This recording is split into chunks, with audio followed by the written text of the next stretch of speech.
Una investigación, como decíamos, que pareciera no tener demasiado rumbo. Hoy prácticamente estamos nuevamente a foja cero para analizar este tema y para también sumar al análisis, como les decíamos, la cuestión de los femicidios.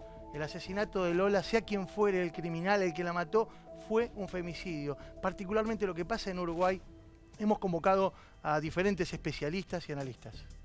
Sí, tenemos esta noche a Fabiana Túñez, que es presidenta de la Casa del Encuentro, justamente para aportarnos esta visión sobre el género. También a Alejandro Fargi, uno de los peritos forenses que ayer recomendaron los abogados penalistas con los que estuvimos debatiendo. Hablando de abogados penalistas, está Rodrigo González aquí con nosotros y una querida colega especialista en temas policiales, periodista, María Elena Ripeta. Pero vamos a ver el informe con el que presentamos las novedades de un caso que lamentablemente todavía parece lejos de esclarecerse.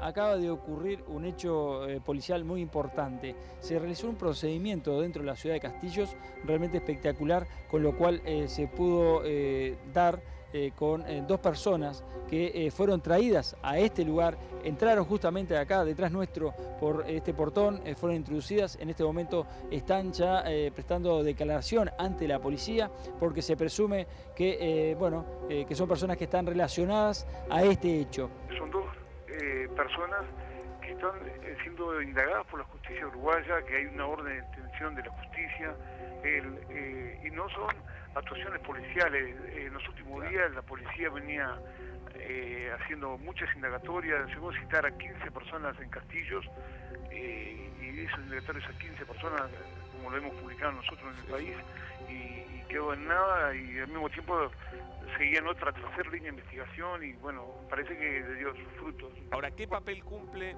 el otro detenido? Porque acá estaríamos hablando de un ataque entre dos personas, o no, de una sola. Y el otro es un cómplice, es un encubridor. Es un cómplice, un encubridor, eso lo determina la justicia. Claro. Sí, ya se sabe que ambos tienen una vinculación, los dos estaban arreglando los techos de una casa el sábado 27 y el domingo 28, fecha que desapareció Lola, y luego este hombre, el montevideano, sí, se fue del lugar, huyó en forma inmediata. Huyó en forma inmediata. El principal sospechoso es esta persona, que ya saben hasta inclusive dónde vive, lo están buscando por todas partes y no aparece. Bueno, ese sería el principal motivo de la jornada de hoy, es decir, atrapar a esta persona y llevarla ante la justicia, por lo menos para determinar en definitiva qué es lo que estaba haciendo, reitero, el día que desapareció Lola.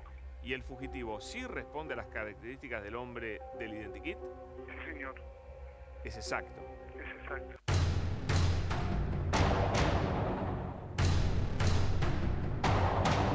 Es normal esta situación que hemos visto repetida de la jueza López de detener, indagar y liberar en menos de 24 horas. 48 horas el juez debe decidir si esa persona pasa de la calidad de sospechoso a la calidad de imputado.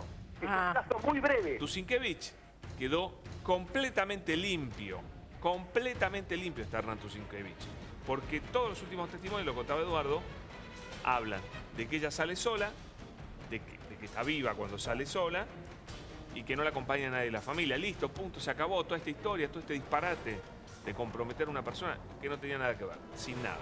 Su hijo está en la Argentina, pudo hablar tras la liberación con él, ¿y qué le dijo? Mire, no estuve sí en contacto con él y demás, digamos, si le digo así en resumen, está destrozado, está anímicamente muy mal, ya comenzó con su tratamiento psicológico, porque realmente no puede llegar a comprender toda esta situación.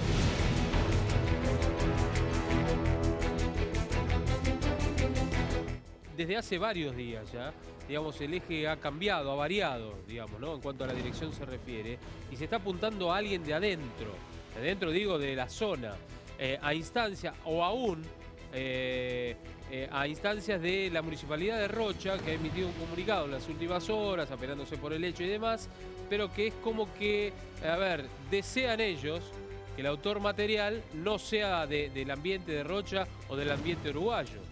Yo ayer hablé con el intendente de Rocha, no sería un comunicado oficial.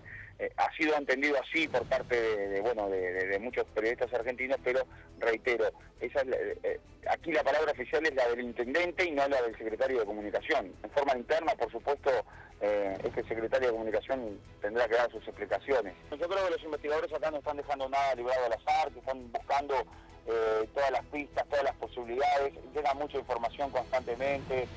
No nos olvidemos que en estos momentos debe haber más de 50 policías que están allí buscando información, dato por dato, de todo lo que pudo haber pasado en ese lugar. Además ya tienen claro cuándo murió Lola, es decir, murió entre las 4 y las 6 de la tarde del domingo. Ahora ya los investigadores pueden apuntar directamente a un momento, es decir, qué pasó allí, quiénes estaban, alguien tiene que haber visto algo, por supuesto. Bueno, y ahora está centrada allí la investigación.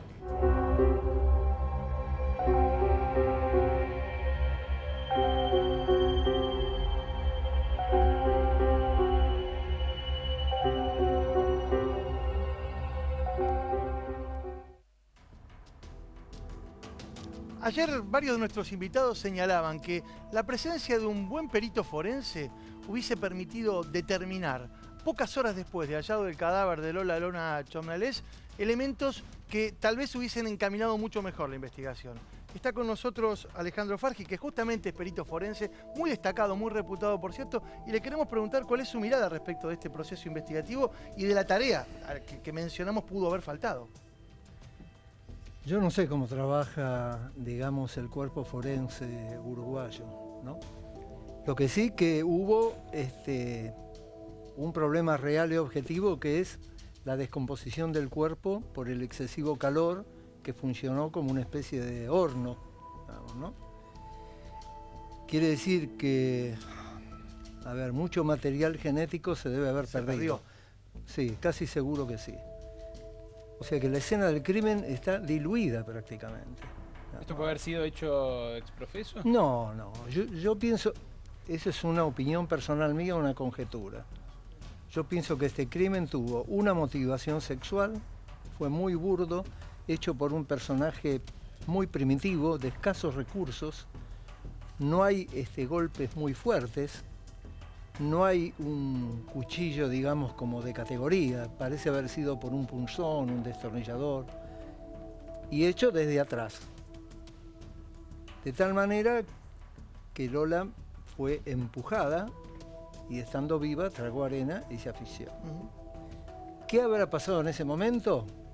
Si pasó alguien, si este personaje se asustó, si lo enterró así nomás y el médano vivo hizo la tarea. Hizo el resto. Hizo el resto, así que es muy, muy difícil. Rodrigo, tu mirada desde tu condición de abogado penalista respecto de la investigación, fundamentalmente. Yo, sobre la investigación, veo, como recién decía el experto, veo que la naturaleza por sí misma hizo estragos. Creo que seguramente no actuaron con deliberación en la mala praxis que se llevó a cabo en la investigación. Sí creo que fue motivado por la torpeza. Incluso cuando hubo mala praxis, a tu criterio.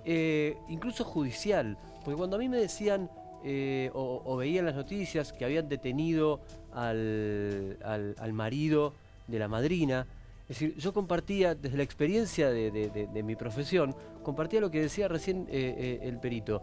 Era un crimen demasiado burdo como para hacer un crimen. Esto lo llevó a cabo una mente muy, muy básica. De poca altura criminal, de digamos. poca monta, totalmente. Bueno, vos tuviste en el medio de una causa muy compleja como fue la causa del caso Candela, ¿no? Sí, y que por estas detenciones masivas y por estos manoseos terminó en la nada, porque eso, a ver, yo voy a decir algo que no quiero que caiga antipático, pero yo en el estudio hacemos un 90 y pico % de defensas. Esto al defensor lo ayuda muchísimo. Le regala el partido. Pero por supuesto, ahora cae el hombre del identikit. Con el solo hecho de introducir la hipótesis de que el hombre del identikit a ese momento, en ese rango, porque ya tenemos el rango de la muerte, estaba en otro lado, si no hay prueba. Usted decía una frase recién fuera de cámara sobre el tiempo transcurrido en una investigación. Sí, hay un criminólogo Lombard que dice que a medida que el tiempo pasa, la verdad se diluye. Es un principio en criminología que es así, digamos. Y además me parece que sí ha habido cierta torpeza de tirar anzuelos de todo calibre. El que pica, pica. Claro, porque... Perdón. No. Una pregunta sobre la escena del crimen, porque si bien ahora una junta médica va a analizar los resultados de la autopsia, en principio Lola no se defendió. Y no estaba en la playa, estaba a 150 metros. ¿Puede ser que haya llegado sola a ese lugar? Lo que a mí me parece fue que salió a caminar por la orilla, fue seguida y volvió por los médanos. Y que la persona conoce muy bien la situación. Y bueno, no se defendió porque fue atacada por detrás, es muy difícil. Si les pegan un golpe y la empujan y la asfixian... Claro, pero había llegado sola hasta ese lugar. Sí, para mí estaba sola. Ahí, para mí hubo dos personas, la víctima y el victimario. Claro, perdón, porque además hay un dato que no es menor. Fue muy rápido el ataque. Por eso no hay testigos presenciales. De haber durado más, de haberla seguido, de haberla arrastrado de la orilla al médano, hubiese sido más factible de tener un testigo presencial. Vos decís que el momento en el que este hombre conecta, o esta persona, no digamos hombre, este hombre conecta con la víctima, al momento en el que deja el cadáver ya tendido, pasaron pocos minutos. Sí, desde mi punto de vista, sí. Pero ¿eso no debería surgir de la autopsia? ¿Cuánto tardó desde el momento del impacto hasta fallecer? No sé eso corresponde más a los médicos forenses, digamos. Sí, lo que sí a mí me parece que fue muy rápido. Que la causa de la muerte fue la sofocación contra la arena y no las heridas que tiene con el elemento cortopunzante. Bueno, si bien está cortada, eso sí ninguna de esas heridas es mortal, claro. A ver, hay algo que fue por asfixia estando viva, porque de la tráquea para los pulmones respiró el aire y ahí se ahogó. Hay algo que ha pasado bastante desapercibido en la cobertura hasta ahora y por eso celebramos nosotros que estén tanto María Repeta como Fabiana, que es el hecho de que esto es el asesinato de una chica, de una mujer y que, como decía el perito recién, puede haber tenido motivación sexual. ¿Qué cantidad de chicas de esta edad son asesinadas por mes, por ejemplo, por año en Argentina, Fabiana? Bueno, la realidad es que, en primer lugar, nosotras queremos mandarle nuestras condolencias a la familia. Consideramos que hoy por hoy el asesinato de Lola, que es para nuestro criterio un femicidio, merece esto, ¿no? Decirle a la familia que estamos con ellas. Y por el otro lado, en la Argentina, según los informes que hacemos desde la Casa del Encuentro con la dirección de Ana Rico, tenemos que hablar aproximadamente de un promedio de mujeres, niñas, adolescentes por año, entre 21 y 22 mujeres por año. Casi dos por mes, casi dos mujeres asesinadas por mes. O sea, estamos hablando de niñas, adolescentes, ¿no? Sí. Y realmente eso nos marca lo que tiene que ver con esta raíz cultural que de alguna forma sigue avalando la apropiación del cuerpo y de la vida de las mujeres, que en el caso de Lola, como en el caso de Candela, como en el caso de Melina, son casos que lamentablemente muchas veces, ahí coincido con el doctor, lo extenso de la cobertura desde la justicia, de Ángeles Rawson, a veces en vez de ayudar terminan entorpeciendo la investigación. Fabiana, y realmente esperamos que en el caso de Lola haya un resultado favorable, que se encuentre el culpable, pero fundamentalmente porque la realidad es que la violencia de género, así como existe en nuestro país, existe en todos los países del mundo. De estos casos, pongamos 2 casos por mes que se registran de femicidios de chicas jóvenes en Argentina, ¿cuántos son de la misma familia o del entorno o de un amigo o de un conocido? Bueno, tenemos que hablar de, en realidad, la gran mayoría tienen que ver con alguien del entorno cercano de la familia, pero también tenemos muchos casos de abuso sexual o intento de abuso sexual seguido de muerte. Claro, bueno, pero vos fíjate, vos mencionabas la Argentina, Berco, pero los datos que emanan del Observatorio de Violencia y Criminalidad del Ministerio del Interior del Uruguay, datos correspondientes al año 2014, o sea, al año pasado, en realidad es de octubre a octubre, 2013, octubre a 2014, arrojan que fueron asesinadas 49 mujeres en el Uruguay en un año. ya no habla, acá no discrimina por edades, estamos hablando de mujeres en general. Pero realmente es un número muy elevado para la cantidad de población que tiene el Uruguay. Sí, no cabe duda. Realmente, incluso ayer creo que hubo una marcha del movimiento de mujeres reclamando por la cantidad de femicidios, porque también tenemos que tener en cuenta la cantidad de población del país. Usted me decía que el departamento Rocha es uno de los que tiene mayor cantidad de muertes de mujeres. Así surge en la estadística, sí. O sea, justamente el departamento donde se produjo el episodio donde es asesinado. Pero según el secretario de Comunicación, el caso está resuelto. Sí, sí. Porque es un problema intrafamiliar argentino, dice. Sí, hoy pidieron disculpas, ¿no? Por eso. Bueno, sí, sí. Bueno, pidieron disculpas, pero dijeron una serie de estupideces. Entre otras que hay que ese pueblo tiene altos valores culturales, lo cual excluye cualquier psicópata que pueda andar rondando por ahí. Fíjense cómo nuevamente se utiliza el cuerpo, la vida de una mujer para dirimir una disputa que tiene que ver con una cuestión de turismo comercial puro y claro, y cómo lamentablemente, a pesar de que después se disculparon y creo que corresponde, la realidad es que se vuelve a utilizar el cuerpo y la vida de esa mujer para justificar lo injustificable, que en definitiva la justicia de Uruguay lo que tiene que hacer es encontrar al culpable. Incluso se usaron frases, muy poco felices, como que se había, el asesino era como de afuera, como que era, además de ser un problema intrafamiliar, no me salía la palabra, tenía que ser economista. Xenofobia. Claro, totalmente. Realmente daba vergüenza escuchar lo que estaban diciendo. Está bien, se supone que Baliza, yo no lo conozco, es un lugar tranquilo, pero la realidad es que sucedió, lamentablemente sucedió ahí.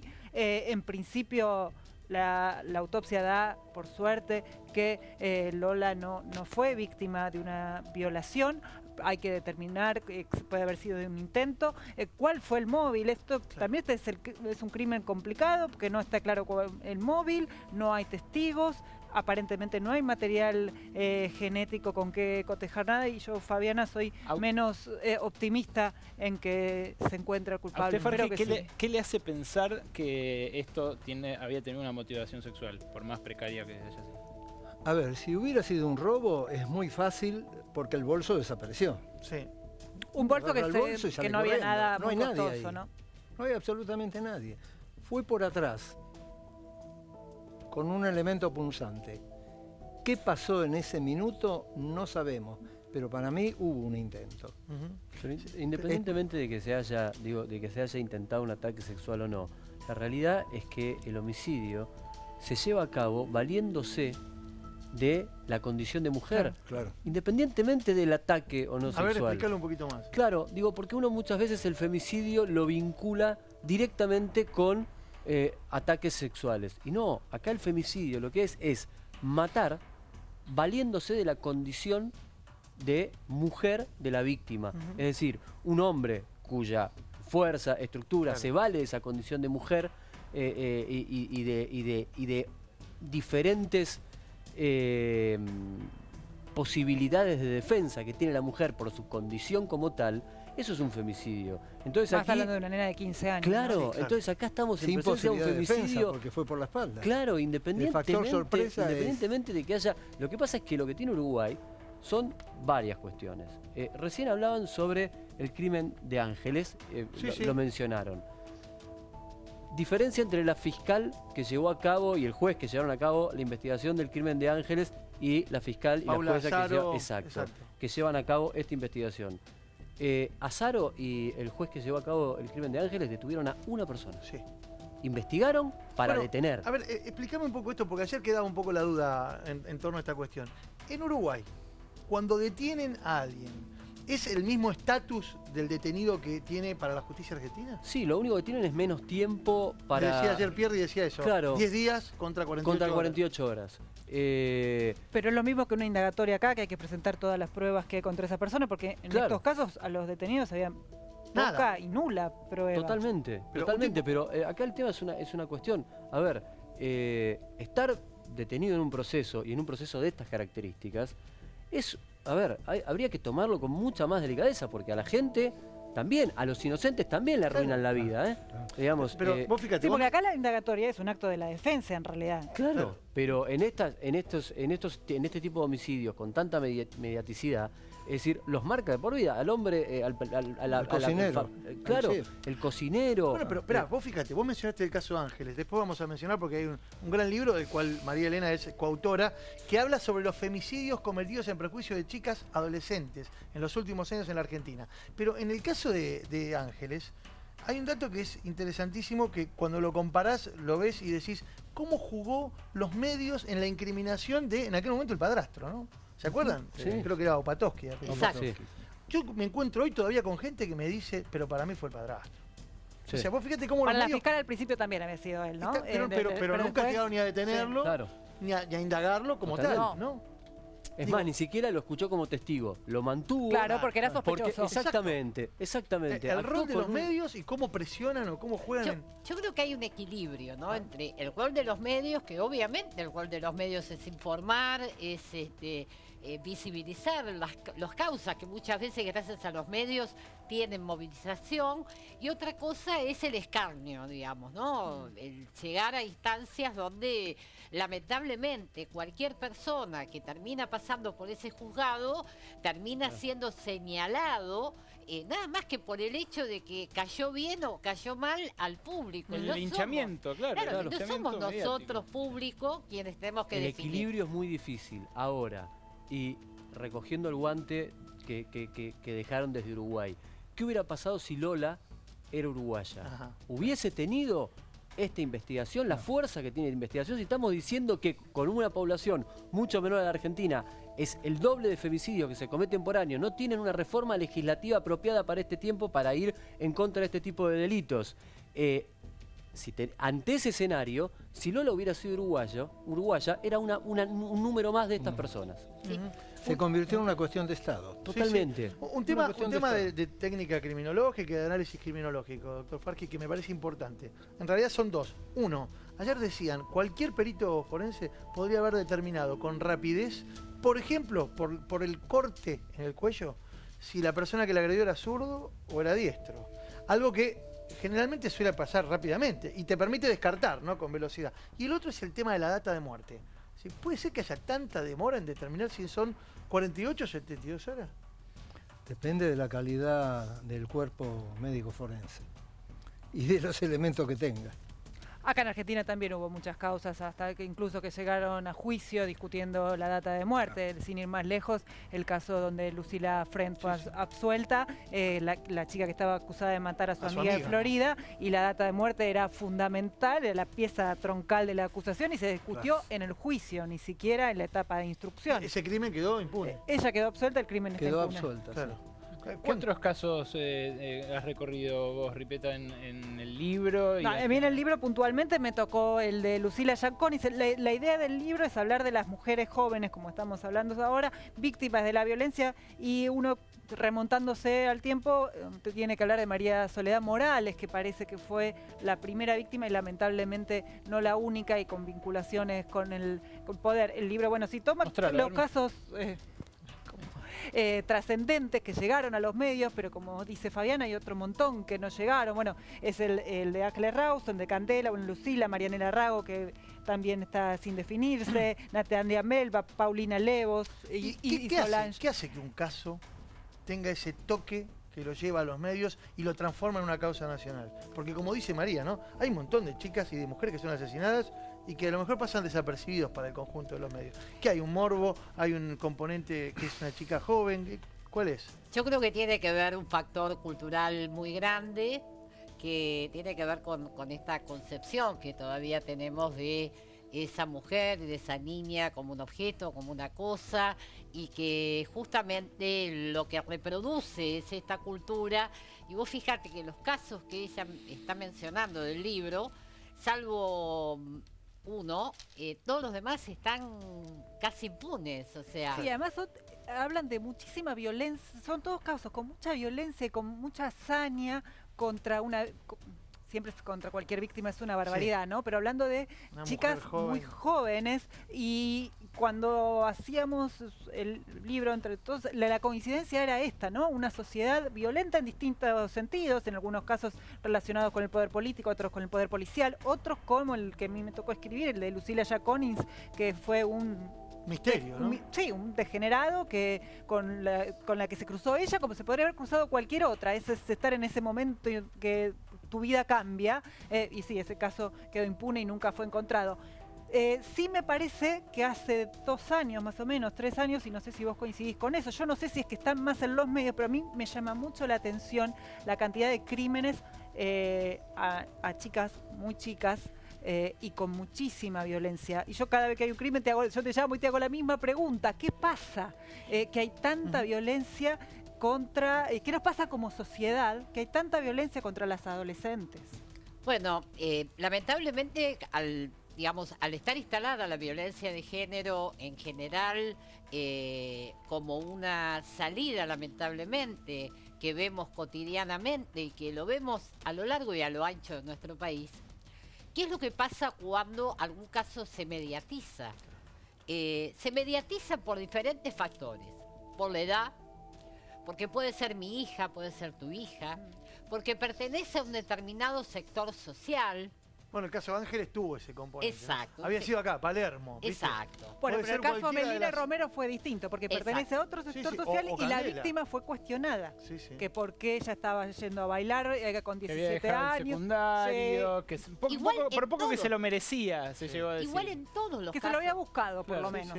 Igual en todos los casos de asesinatos de adolescentes, seguramente vamos a conseguir, María.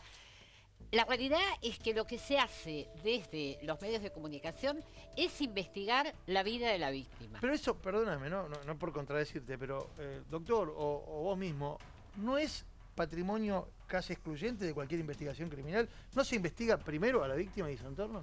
No sé si primero, pero creo que es un paso que hay que dar y que nadie debe sentirse mal cuando... sí, sobre todo cuando no hay otras pistas concretas, claro, no queda otra que ir por investigar a la víctima. Cuando los están investigando, lo que podía hacer sentir mal a la familia cuando están investigando a la propia familia es si ellos saben que no fueron.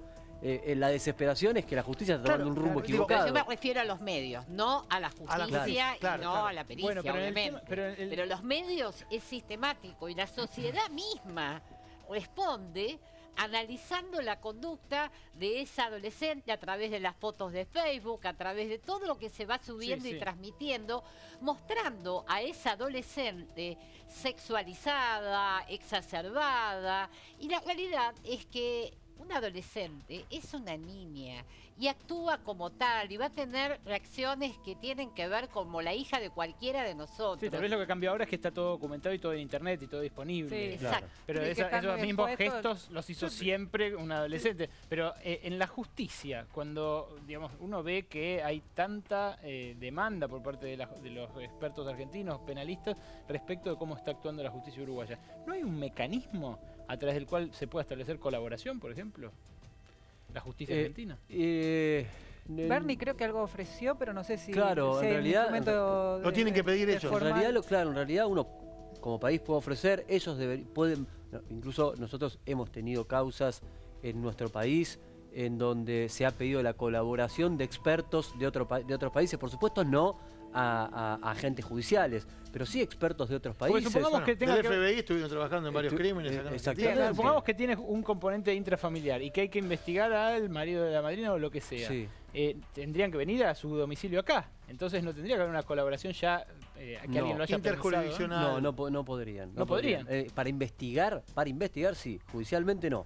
Judicialmente, una vez que cruzaron la frontera, si hay una orden de detención, ya tienen que pedir la extradición. Digo, la justicia uruguaya misma los dejó cruzar la frontera. Sí, es que descartó de plano, para mí descartó de plano. Eso le iba a preguntar. Sí, bueno, esto es cierto. Cuando estábamos la semana pasada en la frontera, nos contaban los gendarmes que un tipo te afana del lado argentino, llega a cruzar del otro lado y vos no lo podés tocar. Te puede mirar del otro lado de la frontera y te hace pito catalán y no lo podés tocar. Sin ir más lejos, hay policías que lo hacen acá, cruzando de ciudad en ciudad, nada más. Claro. Bueno, no lo digas, Bueno, pero volviendo al tema del análisis de la cuestión esta de los femicidios, que me parece que sean víctimas, las perjudicadas sean siempre víctimas, en estos casos menores y adolescentes. Habla también de un morbo particular de esta sociedad de consumo en la que vivimos, en donde pareciera ser... Yo me acuerdo del caso de Candela, muy típico, ¿no? A Candela difundieron las fotos de ella prácticamente como si fuera una sex symbol, una chiquita de 10 11 años. 11 años. Bueno, pero eso, a ver, quiero decir un par de cosas. Sí, claro. Ese es un problema de la exacerbación de la sexualidad adolescente que es producida por la falta de límite del padre, fundamentalmente del entorno familiar, la carencia de valores y la mediatización.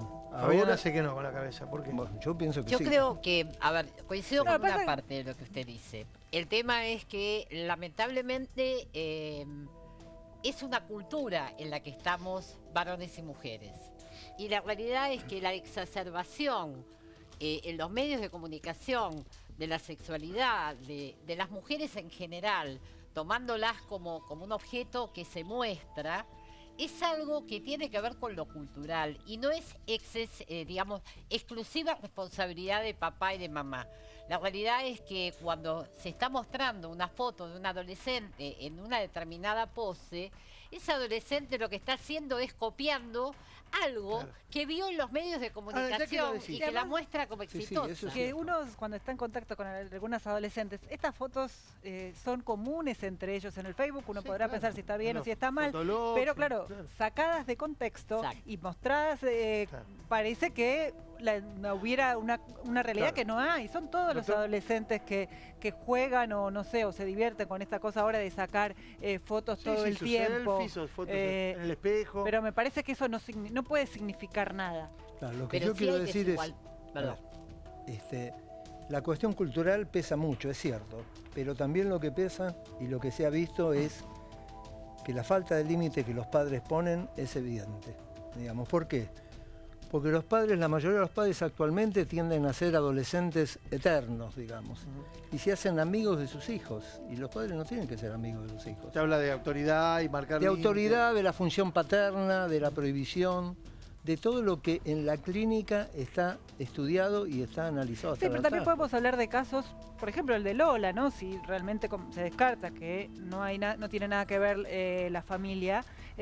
La nena estaba cuidada, había salido a caminar sola por una playa que en principio nadie Se tenía discutió por qué bastante pensar. eso. Ayer lo discutíamos, porque dicen, ayer se planteó en la mesa. Pero que todos teníamos- hemos salido a caminar en Bueno, la pero playa decían solos. 4 o 5 horas, ¿cómo dejaron pasar tanto tiempo? Una nena de 15 años. Yo particularmente no me pareció tan... Pero hubo otro caso, el de Serena, la chiquita que volvía en colectivo y que él en la parada la agarró bueno, ahora se determinó, o por lo menos es el que está detenido, un exnovio, y la mató a puñaladas. La mamá, desde el momento cero la estaba buscando, cuando tardó media hora en no llegar a su casa. Digo, no siempre tiene, o sea, hay muchos casos donde a pesar del cuidado permanente de los padres... Los hechos ocurren. Sí. El tema es dónde ponemos el foco. El foco la agresión lo vamos en la a poner sociedad, me parece en que el está. no cuidado supuesto que suponemos de la familia, o lo vamos a poner en el que tiene la responsabilidad, que es el agresor. Porque la realidad es que... Y en una sociedad muy- violenta que de alguna Exacto. manera está tolerando que esto Entonces, suceda. a mí lo que me preocupa cuando hacemos estos análisis, no lo estamos haciendo acá, le estamos dando otro enfoque, pero en general, yo comprendo que son momentos diferentes, donde está todo más mediatizado, donde las redes sociales tienen una presencia y un poder muy grande, donde muchas veces papá y mamá no están como muy presentes en esta nueva forma de comunicación, pero la realidad es que yo no pondría el foco en por qué salió a caminar 4 horas, sino qué pasó, que había alguien que se creyó con el poder y con el derecho a asumir ese cuerpo como propio y hacer lo que sea. Es que exactamente, perdón, exactamente, porque si no caemos en un error fatal, que es diferenciar a la víctima. Lola salió con un libro de Cortázar en la mochila. Digamos, independientemente de que ahora nos las muestren bailando y alguna foto, Lola salió con un libro de Cortázar siendo adolescente en la mochila para leer en la playa. Candela era había un cóctel explosivo alrededor de ella. Pero son 2 víctimas.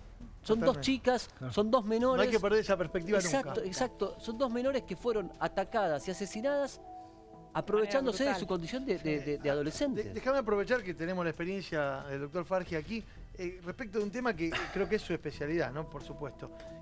¿Cómo se establece la data de muerte? Esto es algo que a mí me tiene desvelado. No puede ser, digo, ¿cómo puede ser que a 9 días, bueno, 7 días... La data de muerte se establece por la descomposición del cuerpo.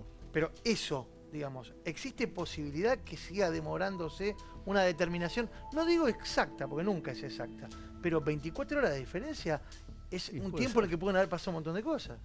Sí, puede ser. Cuéntenos cómo es el proceso. ¿Qué materiales yo no intervengo en ese ahí usted tipo no de trabaja operaciones. ese área. No. Lo que le quiero decir es lo siguiente.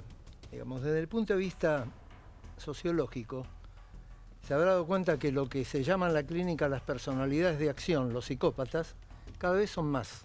Entonces, es cierto que hay que poner el ojo en el victimario, pero el victimario es un efecto de la estructura social.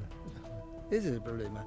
Entonces, ¿qué es lo que pasa en la estructura social que fabrica psicópatas por doquier? ¿Por qué dice que cada vez son más? Y fíjese, yo creo que cada vez son más. ¿Es una presunción suya o hay es algún una dato? No, es una mirada una analítica. Es una mirada analítica y además 30 años de experiencia hospitalaria. Es decir, los casos, yo estuve 30 años en el Hospital Fernández, en psiquiatría. En cuenta que ahora son más truculentos.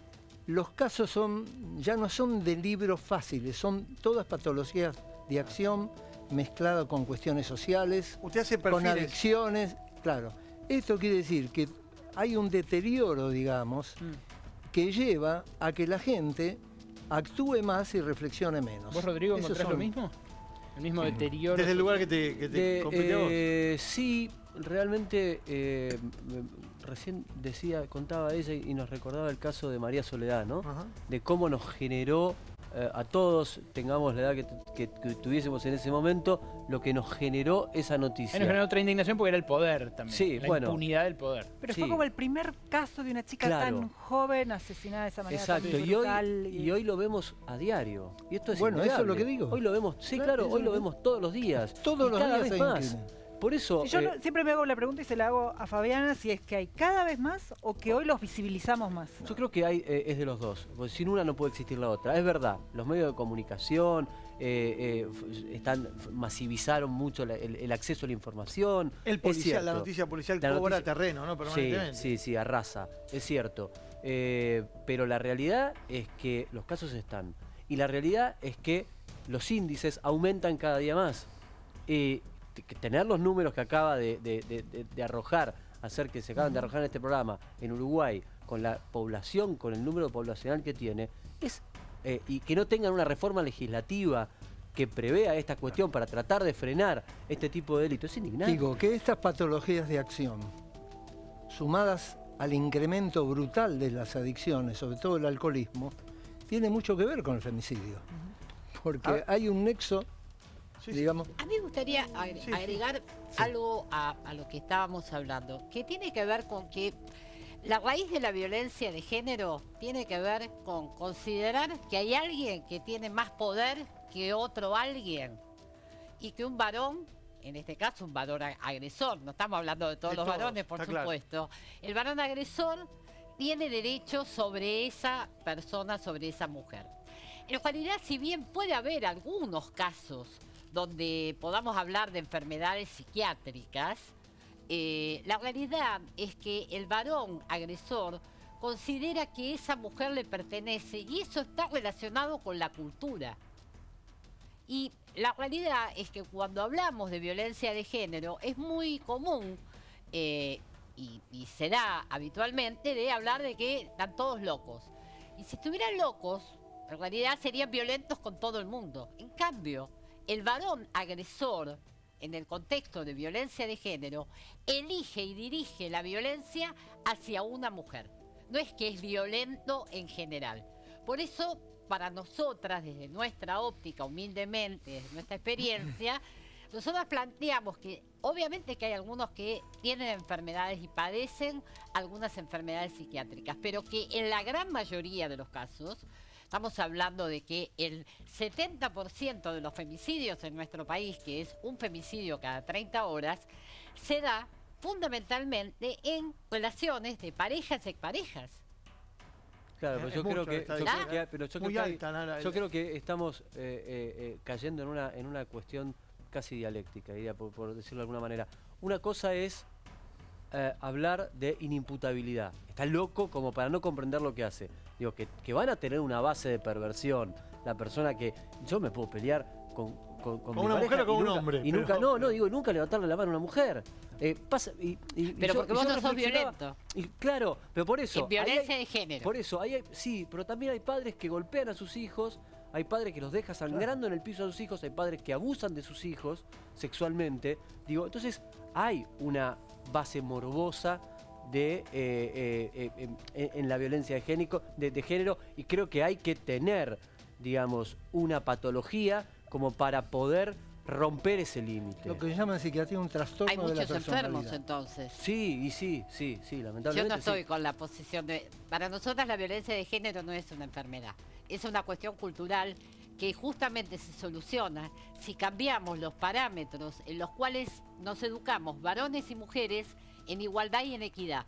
Cuando logremos esa igualdad y esa equidad en la educación, porque hay mujeres machistas, hay hombres machistas, cuando logremos esa equidad, obviamente que los niveles de violencia de género van a ir descendiendo, porque se va a entender, vamos a entender como sociedad qué tipo de vínculos vamos a construir. Sí, además, no decías las mujeres machistas, pues me quedé pensando en esto de las víctimas y cómo aún hoy se sigue diciendo cómo estaba vestida. Esto se sigue diciendo cosas que parecen anacrónicas, ¿no? O de la misma Candela, que se cuestionó cómo era la nena supuestamente por fotos que se difundieron, ¿no? Como si esto justificara que una mujer tiene un short, que tiene una minifalda, que tiene una actitud o no provocativa, que la maten. Digo, parece que es del siglo pasado y sin embargo hoy se siguen haciendo estos comentarios. Ahora, el hombre... Pero también sigue ganando 25% menos en promedio las mujeres que los hombres en todos los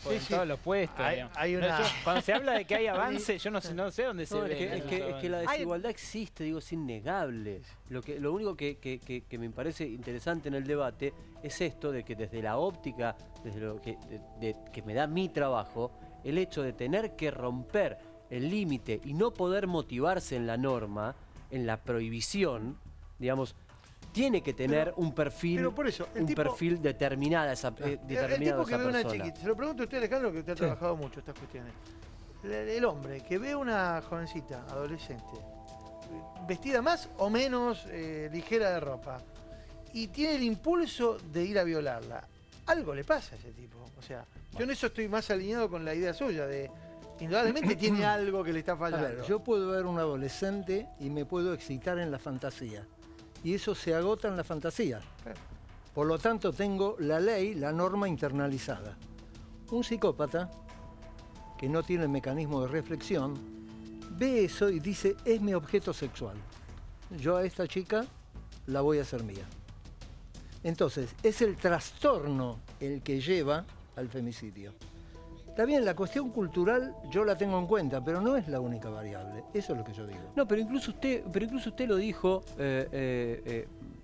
recordando lo que acaba de mencionar, que estamos viviendo en una sociedad que genera cada vez más psicópatas. Exactamente. Entonces, digo, me parece que no chocan las dos posturas. No, son complementarias, pero hay que tener en cuenta las dos. Volviendo al crimen de Lola, ¿no?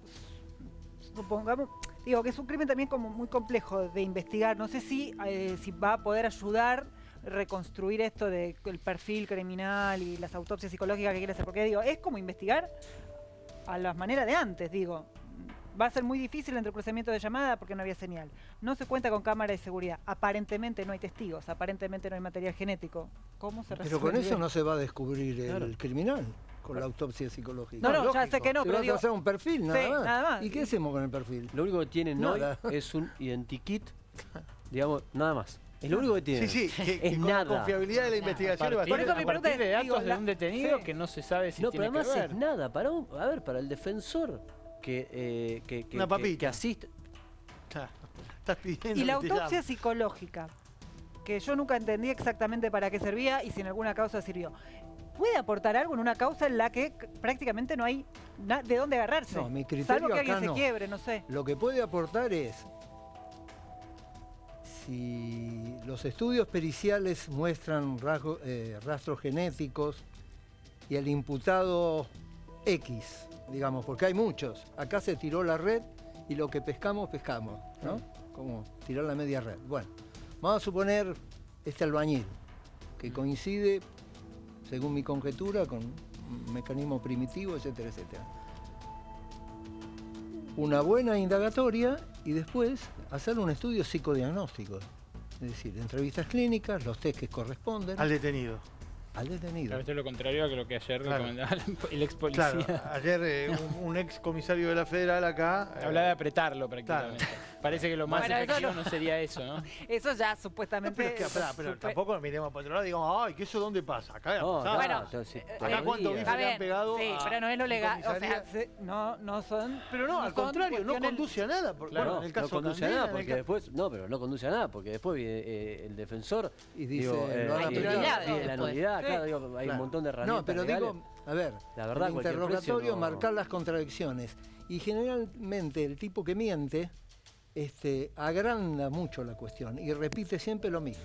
Bueno, parece que la justicia uruguaya hace mucho hincapié en esto del estudio, no me va a salir la palabra. El estudio de los gestos. Sí. Que bueno, que hasta además gestos. les pareció mal que la madrina y el esposo de la madrina se negaran a este tipo de peritaje, que acá no estamos acostumbrados, ni se utiliza, si Pero no me perdón, equivoco, a ver, doctor. pero porque no Mire lo que sirve. pasa con el estudio de los gestos. Yo le digo a usted, le voy a tomar un estudio de los gestos y lo vamos a filmar. ¿Qué hace usted? Me quedo quieto. Se queda quieto, en vez de hacer así, hace así. No, nada. No Me hace quedo nada. así. Es como yo en el consultorio tengo un paciente, que de hecho yo hago clínica, y le digo a un paciente, hoy lo voy a grabar. Esa sesión no sirve, no es espontánea. Claro. Entonces, eso no sirve.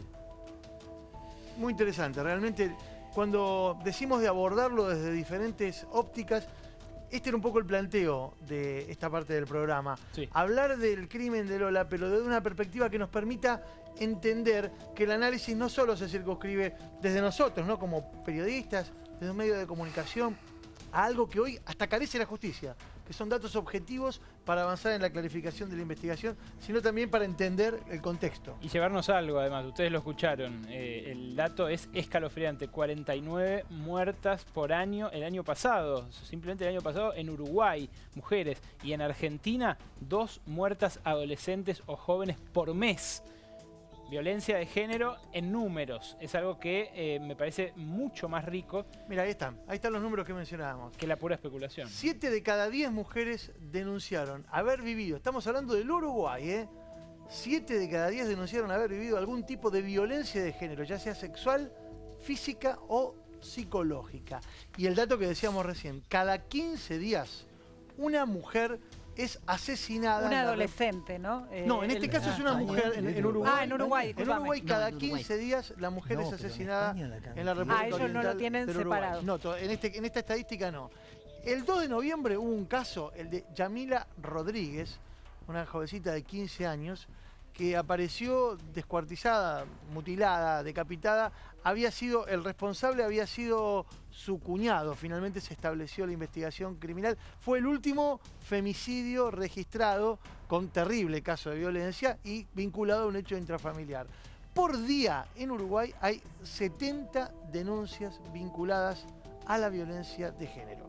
Realmente cifras, datos que nos muestran que la problemática es verdaderamente preocupante y que excede ampliamente los límites de la investigación del caso de Lola Luna Chomnales. Muchas gracias a todos. Ha sido un placer Perdón, tenerlos aquí. una cuestión más. Sí, que estábamos brevemente. hablando de cómo, de cómo se puede llegar a resolver. Lo único que puede resolver este tema es la torpeza del propio autor, que se quede con elementos de la víctima. Claro. Sin eso, no se llega a ningún lado. Muchas gracias.